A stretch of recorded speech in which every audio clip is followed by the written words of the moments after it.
不一样的角度看历史，就在奇葩历史观。大家好，欢迎收看本期奇葩历史观。一眨眼又到了炎炎夏日，躲过了4月的阳光明媚，逃不过6月的酷暑炎炎。不知道是不是全球气温高升的缘故，夏天是一年比一年要热，每年夏天都必须和空调、冰箱相依为命，才能安然度过夏天。现在的我们拥有着冰箱、空调、电风扇等众多高科技解暑工具，仍感叹在夏日高温的暴击之下，存活如此不易。在没有电和高科技的古代，古人们又是如何对抗高温的呢？简易版水边戏耍，天气热了，第一反应当然是去水里啊。现在的天气不也正适合戏水吗？当然，古人也是一样。每到夏日，戏水就是不可缺少的，也是避暑的最佳选择。古人有禁伏的风俗，即3伏天要到江河中洗冷水浴，或以井水冲凉，而去除暑气热毒。终极版消暑神器，在古代，并不是谁都那么方便能去到水边，去不了怎么办呢？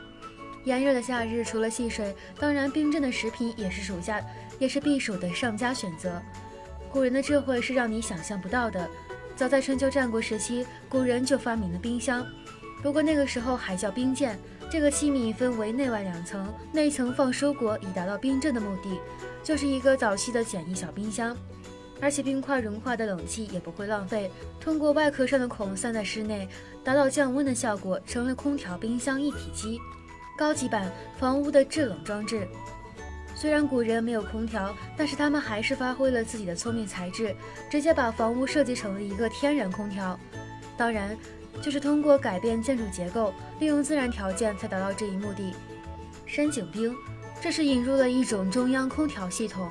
由于地底相对恒温，冬暖夏凉，所以这个洞夏天就会排出地底的冷气。